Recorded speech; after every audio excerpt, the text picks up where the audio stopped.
Assalomu alaykum. Bugun poyga dasturimizning ikkinchi qismini yozib boshlaymiz. Keyin zapis qilib ko'ramiz, qayerda to'xtagandik. Ko'piramizdagi fon va biz bu fonga mashinani olib chiqdik. Mashina hozircha hech nima qilmaydi, yurmaydi ham.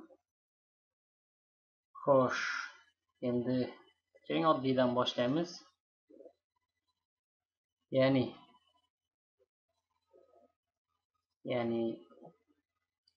tormoz bosganda mashinani orqa chirog'ini yonadigan qilamiz. Buning uchun formamiz svojествosiga kiramiz. Событияni bosamiz. Key down topamiz. Generator bosamiz va uni обработчиga tushamiz. Tekshiramiz bu yerda. Agar knopka bosilgan bo'lsa, key value teng bo'lsa 2 ga, ya'ni probelga siz xohlagan boshqa knopka qo'yishingiz mumkin. Menga probel qulay.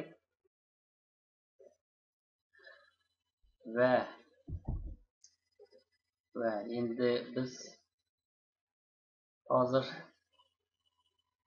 mashinaning orqa chirog'ini yonishini effektini berishimiz uchun nima qilamiz? Buning uchun biz oldinda yodingizda bo'lsa, mashinaning ikkita holatini yuklab olganmiz. Oddiy holatini va tormoz bosilganda orqa chiroqlar yongan holatini.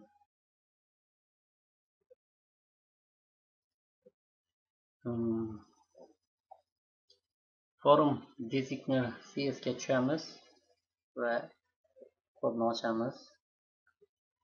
Bu yerdan picture box 2 ni kopirovat qilib olamiz.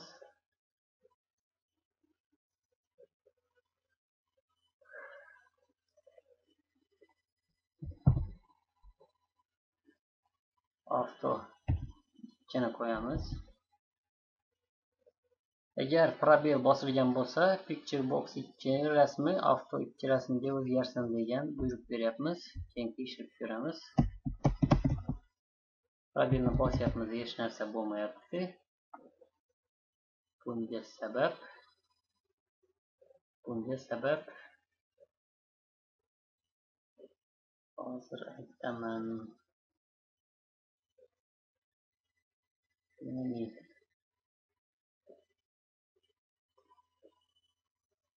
Key preview ni true ga qo'yish kerak bo'ladi. Endi zapis qilib ko'ramiz. Yana hech nima ishlamayapti.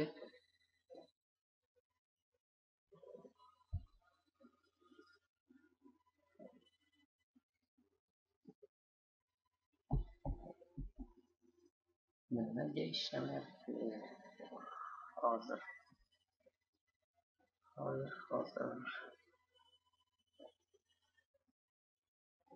Key down, key up esa biz o'z holatiga qaytaramiz hozir. Endi avtoni qo'yamiz.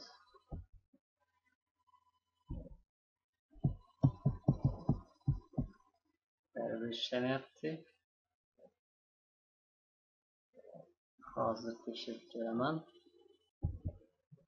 Ishlamayapti. Mayli, hozir ko'ramiz buni sababini. Keling formaga paint metodiga auto chaqirsak,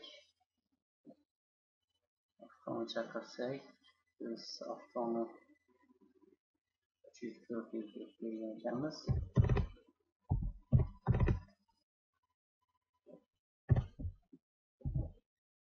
Picture box 1 va 2 larni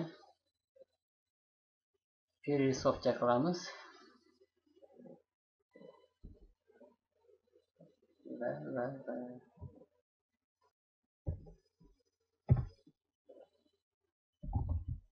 Forum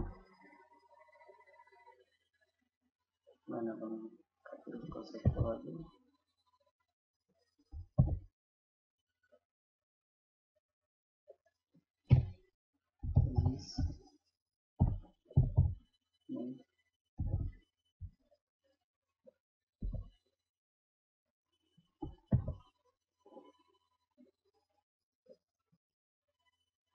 qo'yib yuborganda ham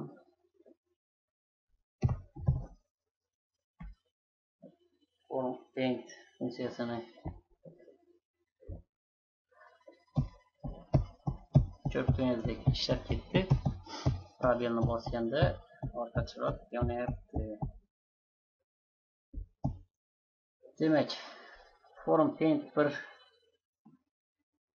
bu metod formani fe'li-so'zcha qilish uchun chaqiriladi. Biz knopka bosilganda uni majburiy ravishda chaqiryapmiz. Mana knopka bosilganda va knopka probel yuborilganda u qaytadan yana chaqiriladi. Shu metod.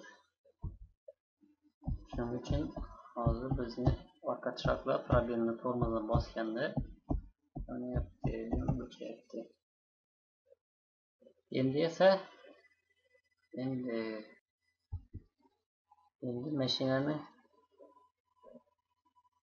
bu yoqdan bu yoqqa yuritib ko'ramiz. X1 ni 300 deb beramiz. Y1 ni esa 400. Bu yerlarda o'zgarish qilamiz. X1 Y1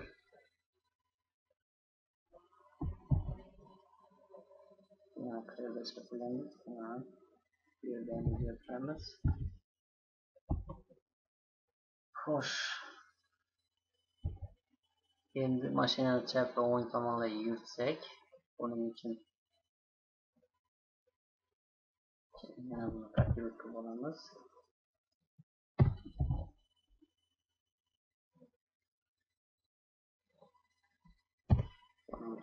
Hozircha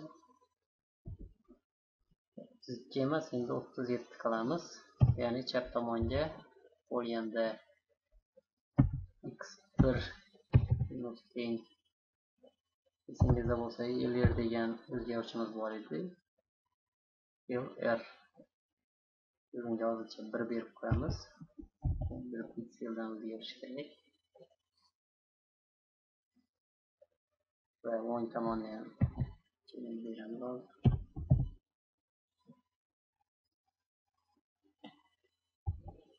O'ng tomon esimda bo'lsa 39 edi. Bunda esa aksincha plus qo'shib boramiz x ga. Tapus qilib ko'ramiz.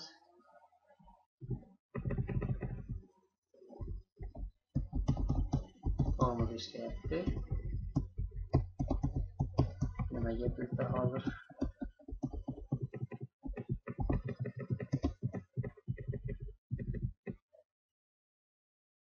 tushunarli.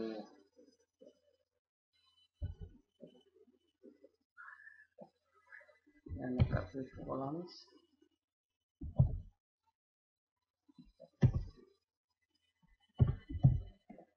Şapkayımız.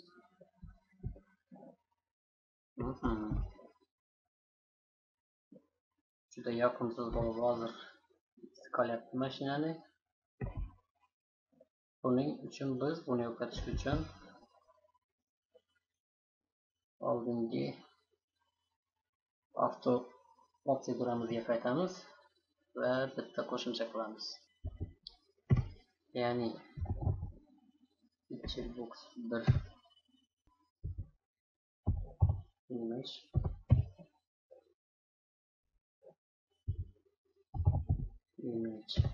from file rasmni oldimiz bitta olamiz. Font qanday hozir xatolik bo'lmasin uchun biz rasmni programma ishlayotgan joyga papkaga tashlaymiz kopiyot qilib. Ya'ni oyga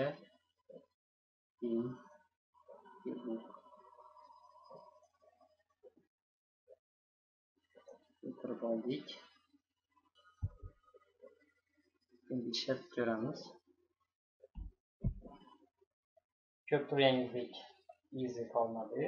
Mashinamiz bu tomondan bu tomonga harakatlanyapti. Va tormozni bossak orqa chiroqlar yonyapti. Juda soz. Shunday qilib bugungi video darsimizni ham tugallaymiz. Kelgusi darsda ko'rishguncha xayr salomat bo'ling.